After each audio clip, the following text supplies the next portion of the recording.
Welcome back to Cast Me to Hell with me, Seb. And me, Robbie. And this is our episode 41. And a new feature that we've wanted to do for a while. In fact, almost a year ago, I think we first talked about. In fact, when we first started this was one of our original ideas, and we never got to do it last year.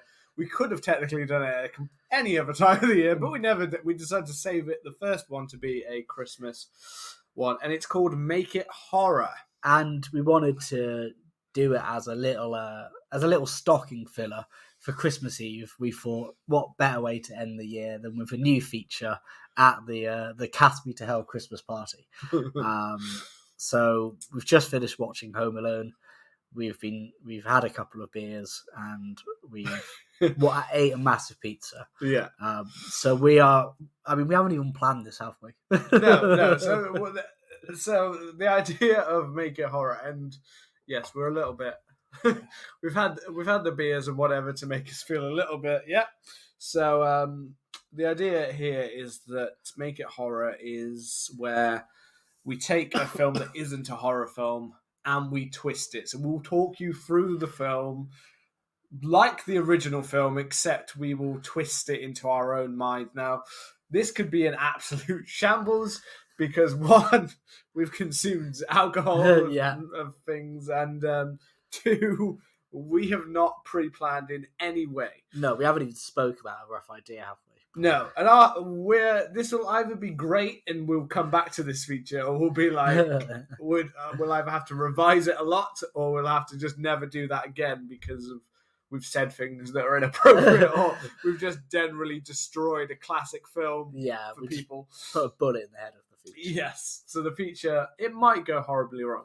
The reason we wanted to do it like this, though, is just to kind of let it be a kind of free-flowing. So anyone listening at home, you might enjoy, because, we've had some drinks, we've had something. We just kind of want to go with the flow and see where it takes us. There might be plot points that are just like, where the fuck did that go? Like you said at the beginning, because we forgot. Yes. It might be a disaster, but I think it could be a fun ride. Yeah. And if Cast Me to Hell is anything, it's a good ride. It's a good ride. It's a good ride. That is Cast Me to Hell, I think. Now, it's not about the destination, it's about the journey. It's about that riding. The lovely journey. So for those of you who are unfamiliar, Home Alone is a 1990 American comedy by Mr. Christopher Columbus and written by John Hughes. We all know it stars Macaulay Culkin in it, pre-drugs Macaulay Culkin, pre-Velvet Underground and Pizza with Macaulay Culkin. And it's just about a kid who gets left home alone, one would say. And the hint is in the title. And Joe Pesci, of all people, because I thought it was Danny DeVito. And a guy, an actor, I was surprised you couldn't remember that it was the Joe Pesci. Yeah. But he does seem a bit DeVito. Maybe we recast DeVito. DeVito would be amazing, but I feel like Pesci, for a horror version, Pesci's actually even more better cast, possibly. Yeah, potentially. If we're making him a little bit more scary. A bit more Casino. A bit more Scorsese. Yeah. Pesci. Now, the original was directed by Christopher Columbus. Not Chris Columbus. Yeah. Who'd made things like Gremlins. Yeah. Now, because of Gremlins, he could probably still get to do the horror version of this too. Yeah. I don't know if ours will be quite as lighthearted. We might go to some dark places. We don't know what ours is going to be. We don't, and that's fine. We don't need to talk about the rest of those parts. We don't need to do the box office because we're not doing that film. We're not doing a Home Alone special in that way. Now, we're not really we're gonna go through technically the plot, but it could be very different. So I guess the hope is that you do know Home Alone, because if you don't know Home Alone, I feel like this is going to go right over your head, some of this, because we're going to twist it into the ideas that we've kind of come up with in our head of what it could be as a horror film. Yeah. And the more that we talk in slightly slower words, the more thinking, oh my God, what have we done? Because I said to you when we started watching it, the opening of the film is the family around the table and stuff like that. And I said, it's mental because his Kevin McAllister's dad's got to be loaded to take that many people to France and live in that fucking house. Oh yeah. So I said to you, it would be a cool idea if he was part of a cult and they had to kill one of their children. Like, he's interconnected in this cult, and every Christmas they have to give their kid as like a sacrifice. So that's why they leave Kevin behind on purpose, keeping away some demonic cult, like I don't know, Or like keep- a Krampus yeah, or something some like that, kind of Krampus, or keeping the money that they've got. keeping them far away. Yeah, no, so like I liked that as a little building block for it. The idea that we've got a son who's related to a father who is possibly quite a demented person, demented kind of man, and we've got a cult element to this already. So we've got a cult element there. So his father, the intent here would be that one of his children is not on no purpose, but we're trying to make it so that he is left home alone on purpose. And that's what we renamed the film. Home Alone on Purpose. Home Alone on Purpose, coming soon to Disney Plus. So we got the McAllister clan then. So we've got Dad and Frank, his rich, his not so rich uncle, who's a stingy motherfucker. Yeah, follow that dude. And he's, I think another part of this. So if we're laying the groundwork here, I think Kevin. So Kevin in our version, is he going to be he is a little shit anyway. Yeah, but like how far are we going into him? Is he a little demented fuck, basically? And I think he has to be a little demented. Kind of like, is he the hero of the story? Or is everyone kind of a little bit in the wrong here? Because I feel like everyone's a bit in the wrong. But what I imagine it goes, the film mostly goes the same. We're set up for this kind of comedy where Kevin McAllister's left home alone. The parents go off, but we know that he's been left there for a sacrifice. And we're like, okay, like these people have got to come sacrifice this kid. It's got to, that's weird enough. But when he's going through like the box and he's got the porn mag, like he starts beating it, and then he's looking through and he sees what else he can see. And then he finds what he thinks are cigarettes. So he starts smoking them. But it turns out that it's laced with PCP. Which is where, and then this leads our young Kevin into some kind of like psychosis state where he doesn't know what's real. He doesn't know what's real and what's fake. Yes. Okay, Home Alone. So we've got our policeman, our Mr. Joe Pesci, who is standing by the door and he's asking everyone, "Hey, where's your parents? Where's your parents?" Things like that. As we're going around, we've got a dad who comes down the stairs, busy with all his children, almost as if he's choosing which one shall be the chosen one. We're gonna, I think we've got all of that with the parents and the cheese pizza and mum who's, I mean, there's a bit of a bitch move. To move him straight to the attic after just that.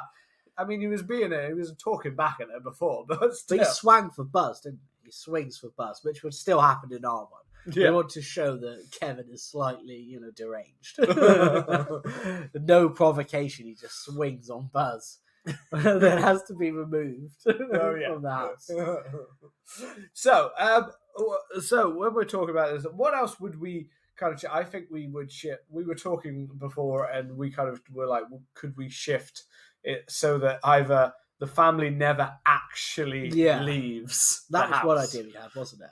The family that Joe Pesci's part of, but the family possibly never actually used. But I feel like that is now going to go against your cult idea that one child has to be sacrificed. Well, so it's almost like we've got two things going. We could have two main plots, or we could have an A plot, which is the cult, and Kevin's supposed to be being sacrificed, and then we can have the underrunning B plot, where Joe Pesci and the tall guy. And when I was at school, the rumor was that was the tall guy, Marv, was played by Kane, the wrestler. That's what the rumor was. It's definitely not true, but that was the rumor because he hadn't unmasked at the time. You could have that they break into the house and just butcher the family whilst Kevin is asleep. So he sleeps through that. So Kevin's locked up into the attic by his mum, who's coming across as even more of a bit of a demented kind of bitch in this scene. She tells her she hates him, that she doesn't love him, and that he's a little shit. And he is a spoiled little shit. So this is when Joe Pesci's there and sees that everyone's kind of there, everyone's going to bed, and he knows that's when he leaves just before people are kind of like, they've had their food, they're selling out, because he stands there for a very long time. He's not even necessarily gone even when they're eating pizza. No, he just stays there watching. He's still just watching everyone, scanning everybody, looking for their weaknesses. Yeah, maybe that's it. Maybe he scans people. And knows where the veins are and the arteries are and stuff. You know, maybe he gets some kind of sexual thrill from watching a family eat pizza. Joe Pesci's just become like a predator. He is a predator under there. He just, when he's done, he just presses his button like a cloaking device activates. He just walks out. This is all long before we've even got to the bit that everyone actually wants to see in the film. This is the C plot. This is before Kevin ever thinks about protecting his house or things like that. So Joe Pesci, Predator, Predator with dreadlocks. So we're saying that they are a subplot, but they are not the ones that have come in to take Kevin as the sacrifice. I mean, they could be. I don't know. I was just freestyling. I'm thinking that they've come in to take Kevin as the sacrifice. But this is the little... So we'd add in a little moment where the dad, because he kind of ignores him kind of thing, maybe takes him away as if, what are you doing here? Yeah. This is not the time, things like that, while he's been scanning with his little predator. He's Joe Pesci, he's predator. seeing them in heat sensor vision. Joe Pesci, he's both a predator and a sexual predator in this film. The dad said to him, taking him to one side, "This is too soon. You can't do this. We've got to get you. You've got to wait until later. He's already in position, but you can't take him yet." Yeah, you can't take him yet. And now this is where I think that he goes out to Marv, and this is where we find out that actually Joe Pesci thinks that he should be in charge of this cult. He wants the money. He wants the house. So he wants all of this. A D plot. And I feel like you're adding plots. No, you're adding. That was a plot point you added. Yeah, but this is still part of the same B plot. Oh, okay, so it's part of the B plot. We're building on that. But the reason that the family never makes out the house is because he decides he's going to usurp the leader, his father, and he's going to... Oh, what? He's going to kill... he's going to kill the father. Yeah. And with that kind of red wedding way, he's going to kill the whole family. Oh, so we get a fucking update. You want? Your organisation was restart your device.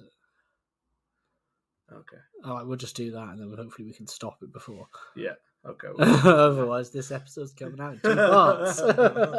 Maybe it has to. A little 2-parter. Christmas Eve and Christmas Day. Yeah. There we go. We're having a little technical issue. Rob is kind of updated. We might just have to really quickly go through this film.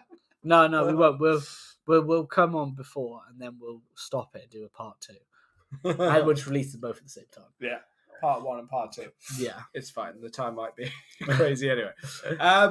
So yeah, I don't know. How are you feeling about that subplot? I think that works. You've built on your cult, but the father is no longer going to be the main thing. Yeah, no, I like factor into it. It works well. Okay, then in this case, because there is one little plot hole that we noticed in Home Alone in the beginning, because she says that the little brother, who I believe is Rory Culkin, his actual brother, is going to be staying up with him in the attic. Yeah.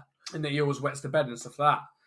But we never see any reference to that, and Kevin wakes up alone in that room and stuff like that. So there's never implied that actually he ever makes it into that room. Yeah. Which I think strongly goes into my idea, even though, yes, we see the family do stuff. But we're going to say that all of the parts where the family are rushing to the... Is cut. But not cut, or it's just a dream sequence. We get some quick shots in his head. Kevin imagines all these things, that they're gone, that they're thing. That's it. he creates this in his head, and that's because up in that attic, I think we're going to change that around. I think the PCP is coming out early. The PCP. I think Buzz has a secret hidden chest, Yeah. but it's actually hidden up in their attic. And also, so he smokes this PCP, but then also PCP is very important. Yeah, PCP is really important. But then also, there's asbestos in the ceiling. So he's a pretty fucked up child. Yeah. He's smoking the PCP. There may be a poisonous tarantula around. Yeah. There's asbestos in the ceiling. His- And he's just he may already be from a very dark father anyway. So there's darkness in this boy anyway. Yeah. And you know, his mama don't His love mama him. don't love him. So you know, he's already created. We've got some kind of building of an arc of this Yeah, boy. we've got a Dharma in the making, haven't we? So he's already in a dark way. So that's why his mind would go to very twisted and dark places later. It is implied with a scary look towards the screen. Yes, as he stares. just a mindless stare. He does the Kubrick stare. He's just staring off into the distance, into that mirror. Yeah. Um, And what he does is he's got a razor blade, and he just and we don't know if this is real or not because it kind of has this wobbly effect. We're So is it unsure real? of, and the whole film. I think what works with this version is the whole idea is I think that we don't know whether the real versions happened, whether the dream part is actually what's reality's happening, or whether the fake version because he's on PCP. This kid's high as fuck. But what happens is he's in the mirror and he just gives himself the Joker smile, and then it just cuts to the next scene, and there's no mention of these scars. You know, I absolutely love. So the way we do these episodes is we live stream them. Yeah. And what I love is we've had a few people enter the studio. So hello, anyone who enters the studio. But what I love is that someone's come onto this thinking they're going to listen to Home Alone. Yeah. They're like, what the fuck are you on about? He just cut Joker cheeks into himself. He just literally got blood pouring down his face, and he's still mindlessly staring. Yeah. Like nothing has changed. It's very A24 as well, just for this one section. I'm actually weirdly, I'm now envisioning this entire sequence as A24 because it melds well into the old Midsummer like parents killing themselves, the family dying at the beginning. And maybe So this is when the bandits enter the house. Yeah. And this is when they plan to usurp the father. Yeah, they so try to usurp. so the reason he survives is because he's up in the attic, and they don't think anyone will be up in the attic. I mean, Joe Pesci's character may have overheard that, but he doesn't know. He's not certain. He cares not. And they've got a lot of people to kill. Yeah. So we're going for instead of a run around to the rush into the airport. Instead, we've got Joe Pesci rushing around the house killing people. Yeah. In like, I think we should have just like, I don't know, do we just follow Joe Pesci on like one shot? Yeah, it's like a one as shot. he like makes his way through the road. It's really I John feel Wick like Joe style. Pesci is a baseball bat kind of guy or something like that. I John don't Wick know. style, man. It's one shot. He's He's rolling just around going- all sorts of weapons to kill this whole family. John Wick style, but it's got to be like, I know he's gory, but we've got to have some more like, we're going to have some gruesome cuts. Oh yeah. John Wick, but we're going to see like the violence. Like, so I think, yeah, he rushes in. He's got all of his stuff. It's him and Marty. And Marty, is Marty? Is it Marty? It's Marv. Marv. And I've just started doing Back to the Future. Yeah, it's Marty Coming McFly. soon. Marty McFly's just went into my brain. Yeah. Him and Marv. At this point, he's just called Joe Pesci. It's just called Joe Pesci. He should be Harry, but I just keep. I calling didn't him know. Joe Pesci. Yeah, we called him Joe Pesci. It's Harry and Marv, but yeah, apparently he's Joe Pesci. So they make their way up the stairs. Everyone's sleeping soundly in their beds, and this is where they start. So is it Harry and Marv going to go in about it different ways? Like you've got Joe Pesci's is more the John Wick, whereas Marv's kind of a bit more still the clumsy character. A bit. Yeah, Like yeah. he's killing people He's like clumsily killing them. Oh God! You know, like he's trying to get like a pan off of like the hob, and he accidentally flips like hot boiling oil all over someone. Oh God!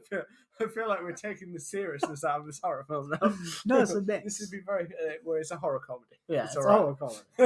And there's a lot of eroticism to come.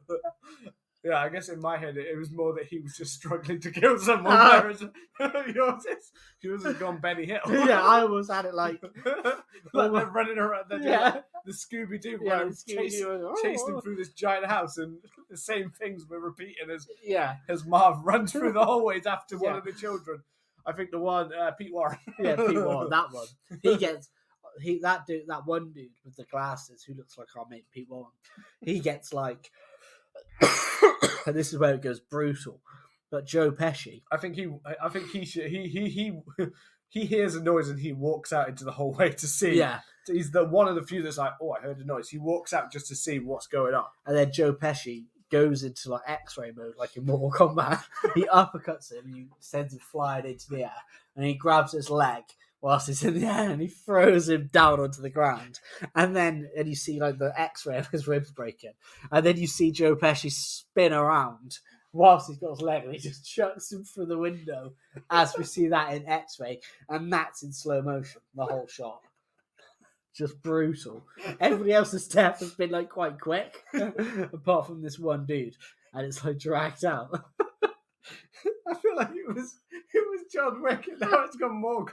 I feel like, how is that going to be quiet at all in this house?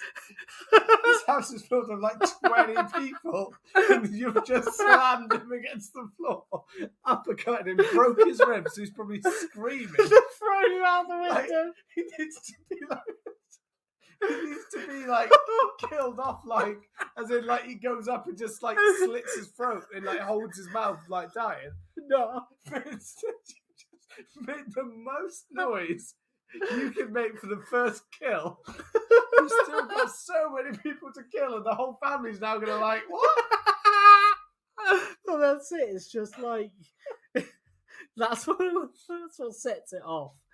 Just that one scene, and then the family are just like, "Oh shit!" And then one of the family looks at the camera and goes, "That's kind of height." And then it just cuts to them again.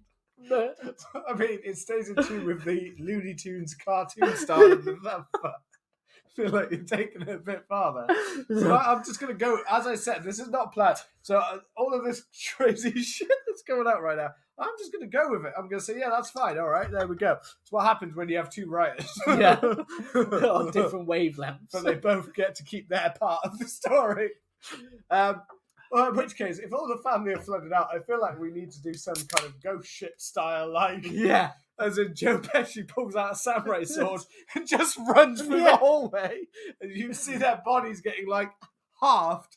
You see their guts fly out across the room, like blood splattering at the walls.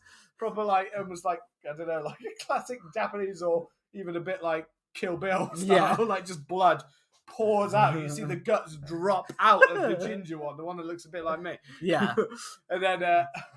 Obviously, some people don't die that easily. Obviously, Buzz, Daddy ain't gonna die that easily. Well, Daddy's got to be. He's got to have like a short action scene at the end.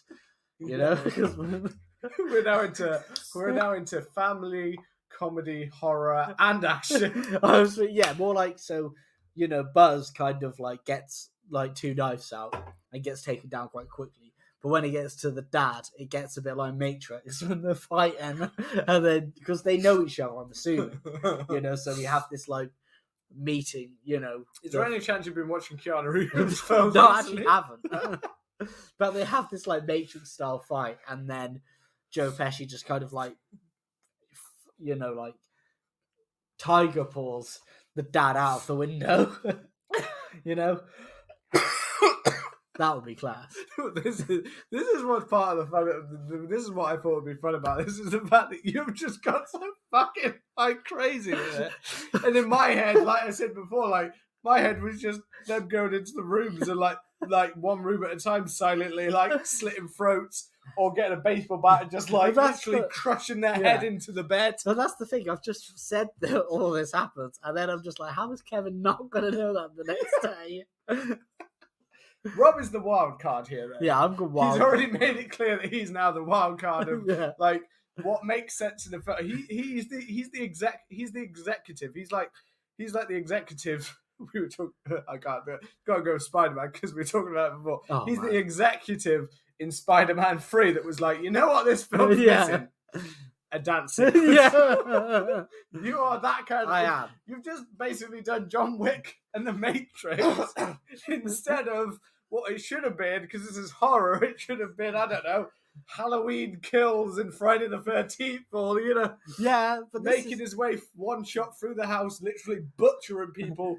Harry and Marv, like still killing one person while Harry's literally butchered like so many, like he's slit their throat open and like slits their throat open, grabs their jaw and their neck and pulls it apart and then pulls out their neck and just like to be extra brutal. That could still happen. We just have to have the two key scenes that I've introduced. Tonally, it'll be all over the place, but that's our vision. So this is what happens. So basically, they walk up the stairs, and as they do that, they start making their way through the rooms one at one. Like I said, throats ripped open, torn apart. He's literally trying to kill them in the most brutal way he wants to, kind of thing, while still trying to keep it silent. So like covering mouths, and then literally like just continue to stab their eyes out until they're dead. Yeah. Kind of thing. He gets a baseball bat and he literally takes it to Frank's head. Frank tries to get out of bed and he literally crushes his skull in, and he just continues to go while Marv holds the wife, trying to strangle her to death in a much nicer way than he's doing, while the wife watches on as his head gets crushed. And I believe something like that actually happens in a film Joe Pesci's in Casino or something like that, where he watches his brother get brutalized. So it's basically a wink. It comes round. There you go. Yeah. It comes round in a circle. Wink. He's made his way through many of the sisters. Let's end this just because we got the update. So this is part 1. This is part 1, and part 2 is out. So we're just going to stop there for a moment.